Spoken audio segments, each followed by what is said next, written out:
Good morning, River Rock. Good morning. Honor and privilege to open God's Word with you this morning. Anyone have an idea where this is? Pictured Rocks. Excellent. How many have been there? Lots of you. I was there actually for the first time just last month. I've been all over the place, and yet I've been up to New Peak, just never that far over.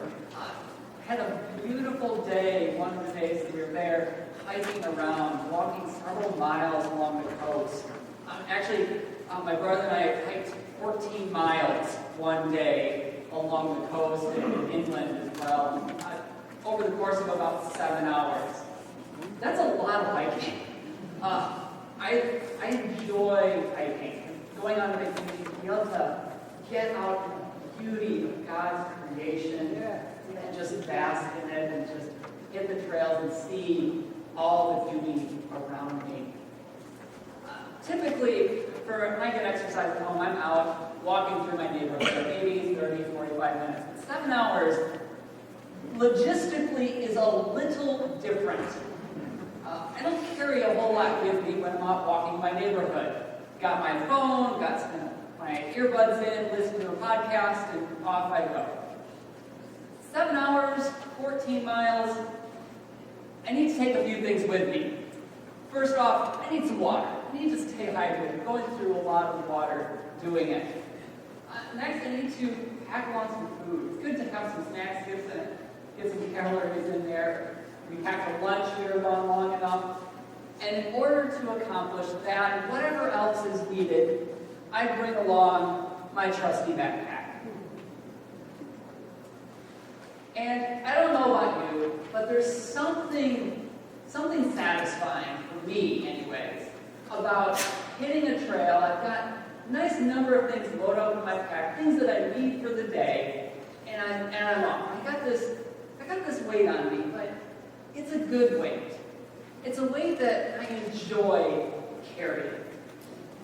Now, it wouldn't be nearly as fun if I said, I'm going to load up 20 pounds of rocks in it and to haul that along with me just for the sake of hauling a bunch of rocks along. Not as enjoyable. So, when I'm out hiking, it's great to have what I need with me and to not have what I don't need. And in the same way, I think as we go through life, the same thing sort of applies. There are loads that we should carry, loads that in many ways we enjoy carrying. And then there's the loads that we don't really want to be carrying, and we'd rather get rid of them. I want to teach you a Hebrew word this morning. The word is massa. Say massa. Massa. Massa is a Hebrew word. The Older Testament of the Bible is written primarily in Hebrew. And massa means load or burden. Kind of like what I'm carrying here. It's used in a variety of ways, though. Hebrew is what's considered kind of a poor language. By that I mean it has relatively few number of words in it. English, by contrast, is a rich language. It has a lot of words, a plethora of words, hundreds of thousands of words that we can choose from. So when you look at a word in Hebrew, it often has a range of meaning. And in that way, it actually has a richness to it.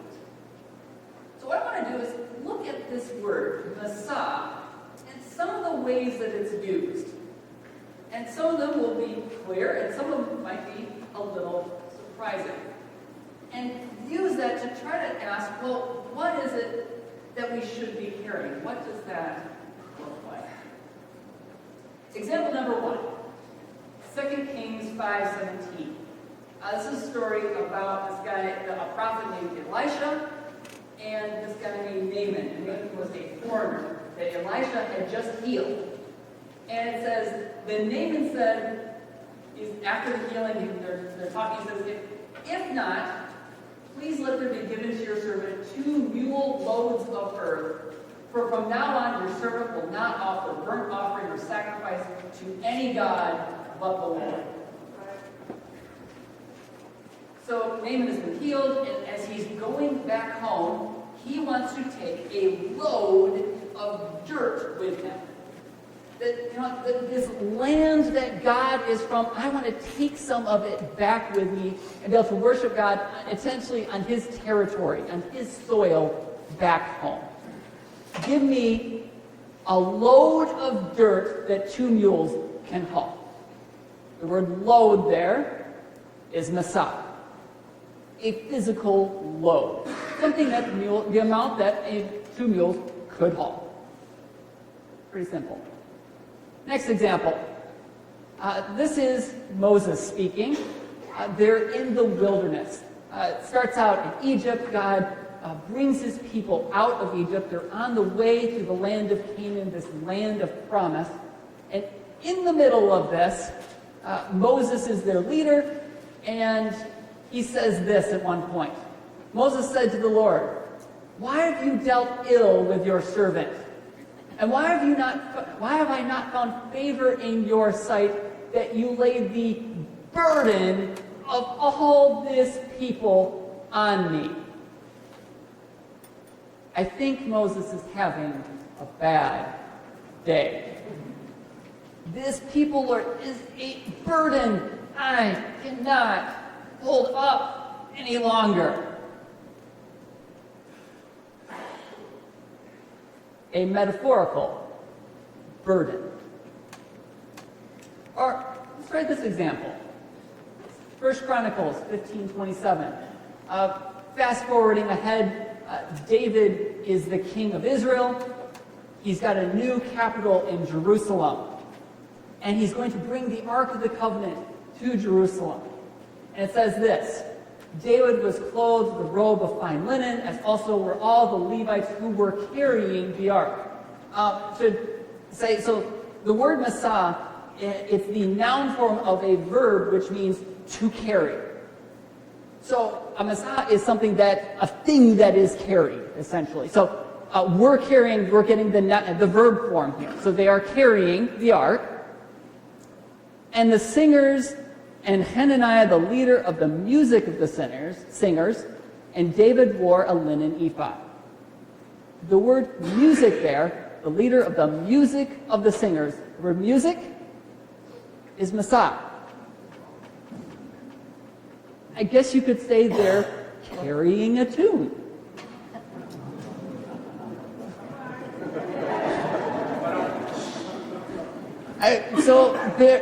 This burden, this load that they've got to carry is their music, their song. And for musicians, I think that's a great thing to carry.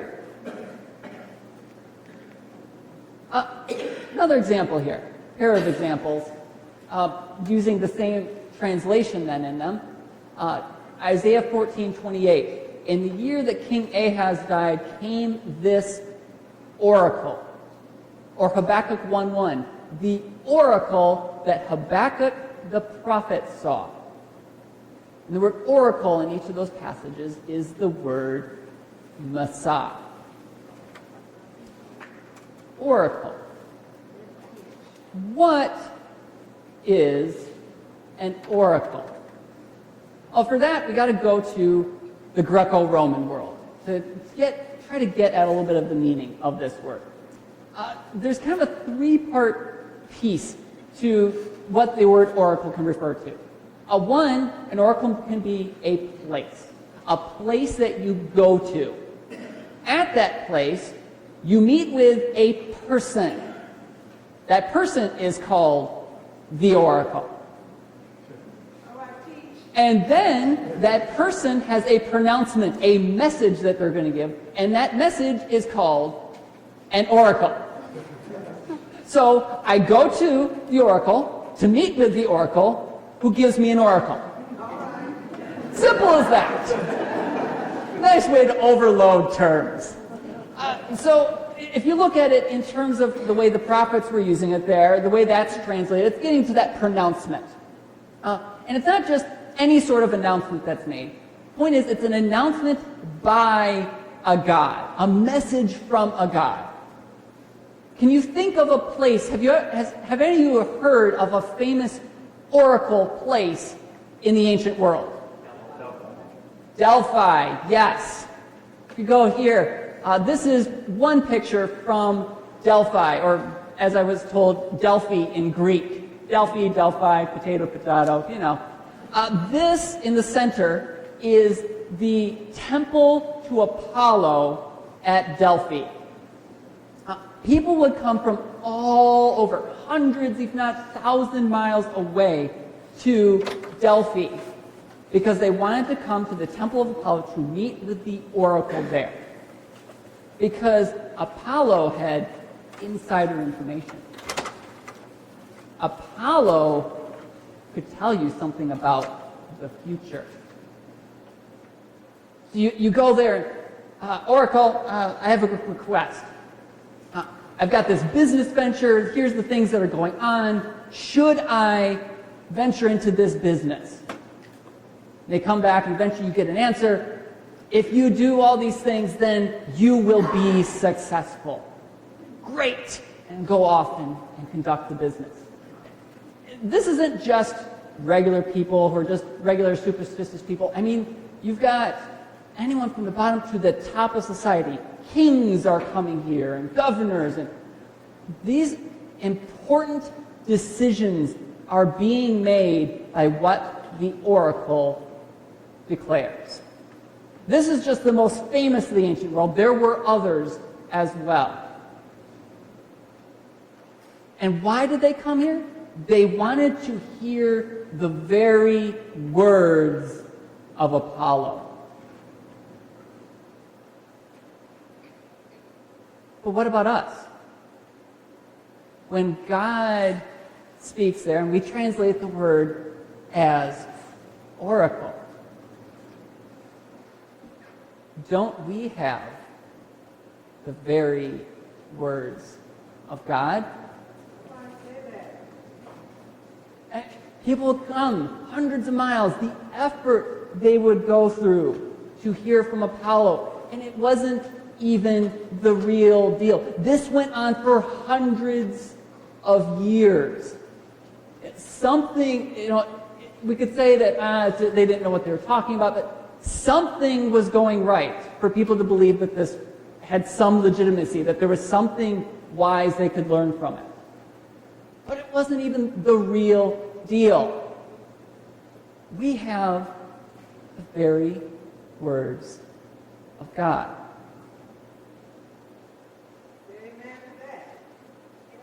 Is that something you're carrying? Is it a massa, a load that you bear? From my experience in Jerusalem and different places, in Torah Scrolls, they are highly prized and valued down to this day. I mean, the Jews today, they have printed books as well. It's not that they have stayed in scroll ages. They've got these. But they still have these scrolls, these handwritten, meticulously created scrolls that they really prize and value. And they want to make them last. Don't touch them. Don't get the oils of your fingers on the pages so that they will last. They use a pointer instead to touch them. And Torah scrolls like this are very valuable. Do we value God's word? Now, I mean, we can look at this and we say, but God, this is a lot. This is a lot to go through. This is too much to take in. This is a burden to carry. God has given all these rules and regulations, things is it to keep us from having fun, to try to just weigh us down with more and more to deal with? I say, that's the view, then I think you've missed it. For instance, I was talking about the people of Israel coming out of Egypt. God rescued his people first. He saved them from slavery first because he loved them, not because they had done anything. And then he gave them commandments to teach them the best way to live.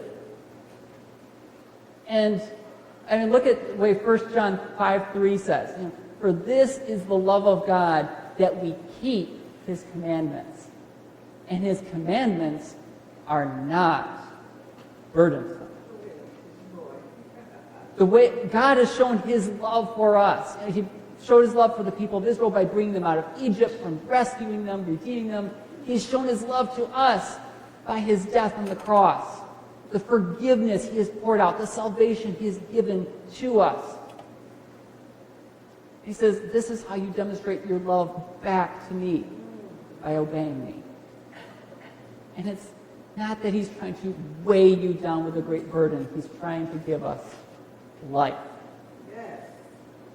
Or, for instance, that Jesus said, come to me, all who labor and are heavy laden, and I will give you rest. Take my yoke upon you and learn from me, for I am gentle and lowly in heart, and you will find rest for your souls.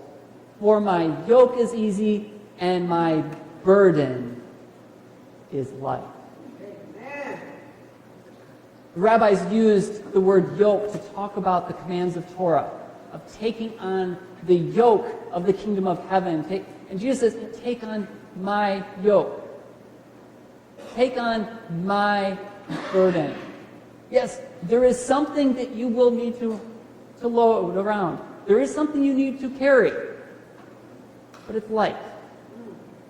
And if it's, if following God, if doing this means, it's just, I don't want to be doing this, then maybe something is off.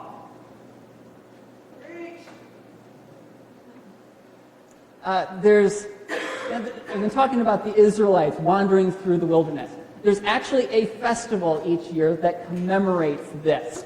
A festival called Sukkot, translated as the Feast of Tabernacles, or the Feast of Booths, or the Feast of, translation I like, Shacks.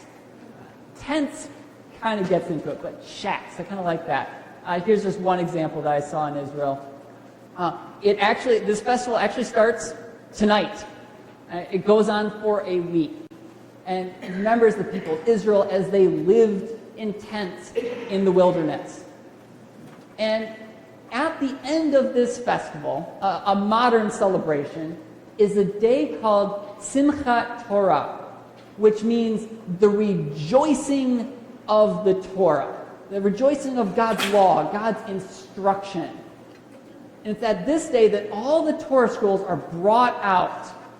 You see, in modern observance, there's an annual reading cycle that the people will read through the Torah, the Pentateuch, the 5 books of Moses, over the course of 1 year.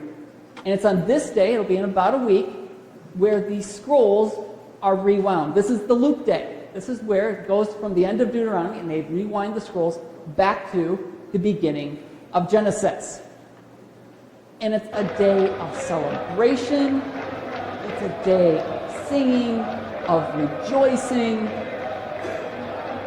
I got to witness this in Jerusalem 8 years ago. And to see people out singing and dancing. The scroll is underneath the canopy thing there.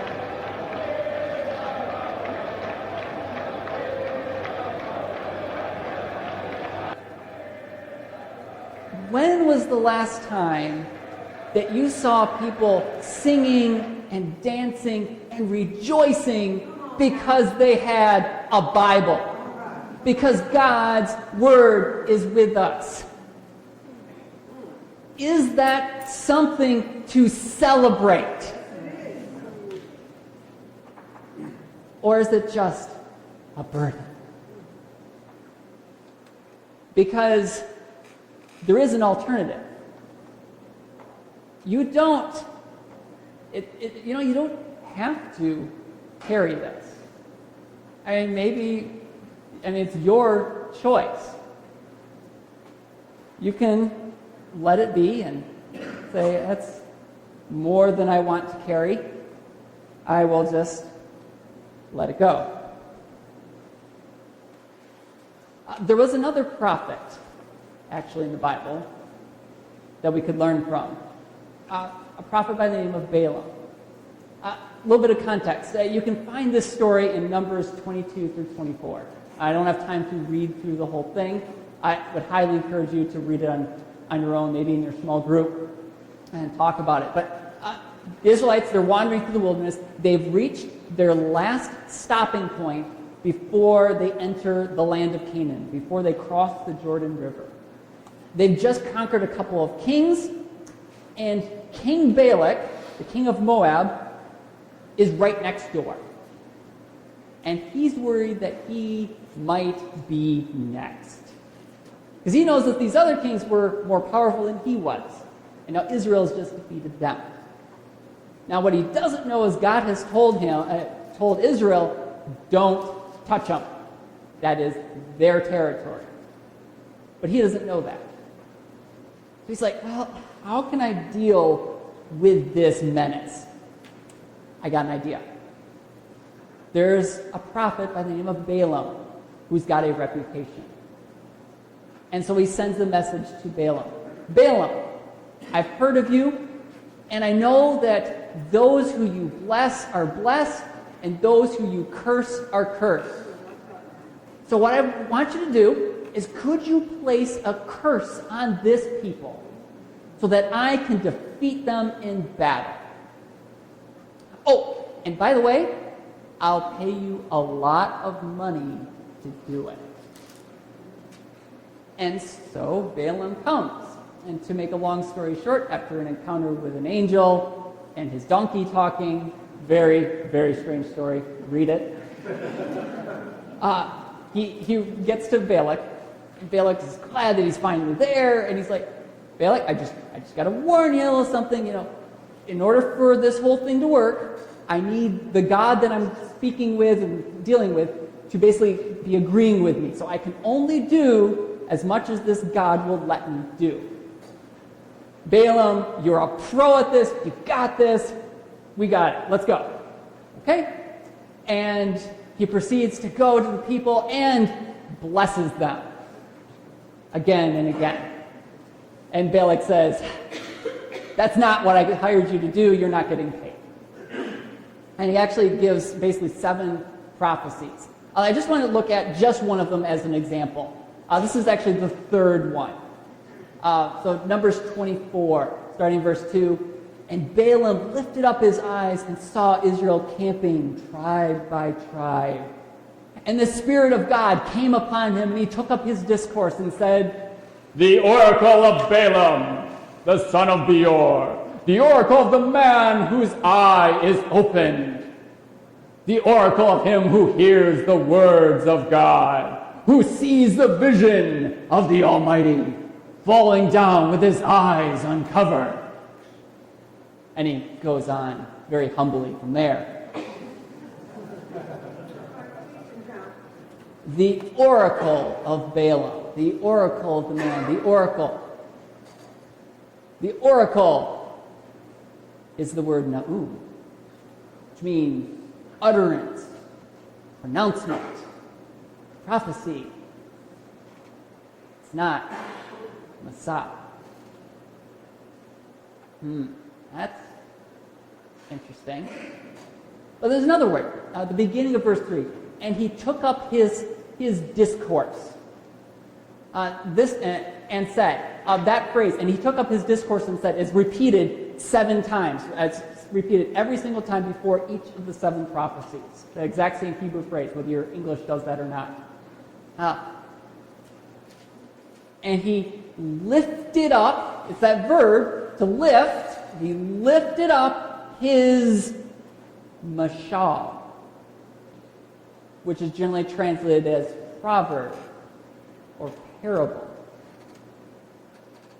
a wise saying, a good saying.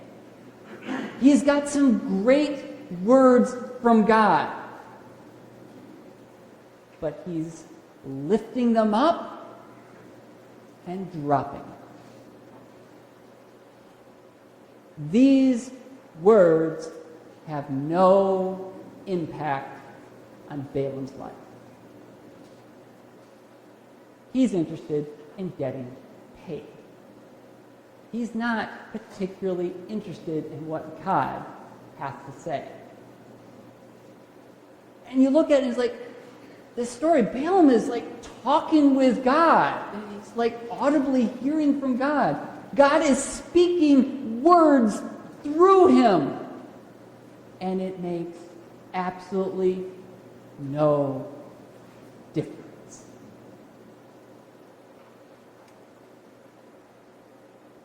He lifts him up and drops. Balaam is remembered several times throughout the rest of the Bible. Is he remembered as someone who prophesied for God, who spoke God's truth? Nope. He's remembered as wicked, as greedy, as a madman. Nothing positive to say.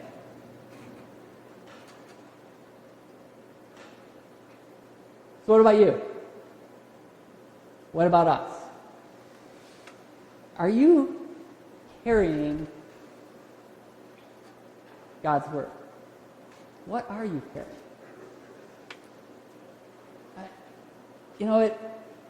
It'll take some time. Are you in it, hopefully, every day? Not just reading it, but letting it sink in into your heart, into your bones. I mean, I find it very easy to, all right, it's time to read my Bible today, check, move on to the next thing. It's not really carrying it. You need to spend a little bit of time with it, I think. You need to mull it over, meditate on it, let it sink in. Are you doing that? Do you know it? You memorize it? Are you letting it influence, impact your life? But, by extension, that's not the only thing God has given us to carry. What burden has God given you to carry? And Ralph was up here talking about this race with World Vision, running for clean water. God has given this group a burden for clean water for people who do not have it. That's something they've got to carry. I think it's something they gladly are carrying. But maybe that's not you. Maybe do you have a burden for the unborn? A burden for those who are suffering in whatever ways that may look like. A burden for the lost in however many ways, whether lost spiritually or wherever. Those who are abused, those who are neglected. A burden for the environment. So many different ways that God lays on our hearts and gives us different burdens. Are you carrying that?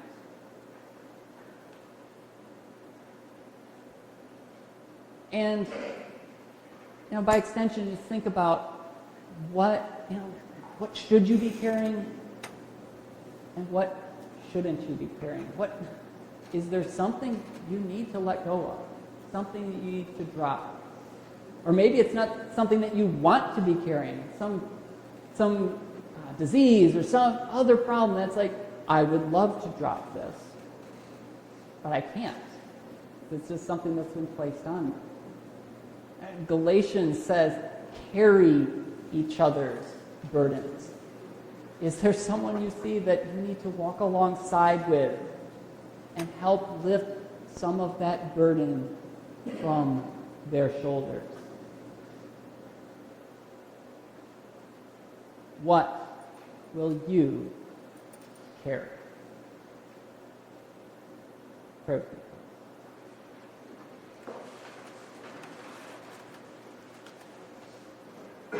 Dear Lord and Heavenly Father, I thank you, I praise you so much that you have spoken. Forgive us for how we have neglected you, for how we have not heard. We've closed our eyes, closed our ears, closed our hearts to the way that you speak. Forgive us. Please help us to hear you, to respond to you, and to obey you. Thank you for your word. May it impact our lives. May it impact the lives of the people around us, that we can live the best life that you had intended us to live. Thank you for hearing us this morning. In Messiah Jesus' name I pray. Amen. When Jesus was asked what is the greatest commandment, he responded with a passage that everyone knew, that people love to call, a passage known as the Shema. It means hear, listen, obey. As we go out today, say these words from that after me. A longer version of what he quoted. In English, we'll do it. Hear, O Israel. The Lord is our God. The Lord is one. Love the Lord your God.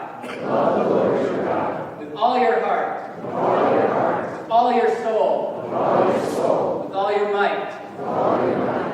These commandments I give you today are to be upon your heart. Impress them on your children. Talk about them. When you sit at home. And when you walk along the road. When you lie down. And when you get up. Tie them as symbols on your hand. And bind them on your foreheads. Write them on the doorposts of your house. And on your gates. And love your neighbor as yourself. Carry these words with you throughout your day, your week, and for the rest of your life. Amen.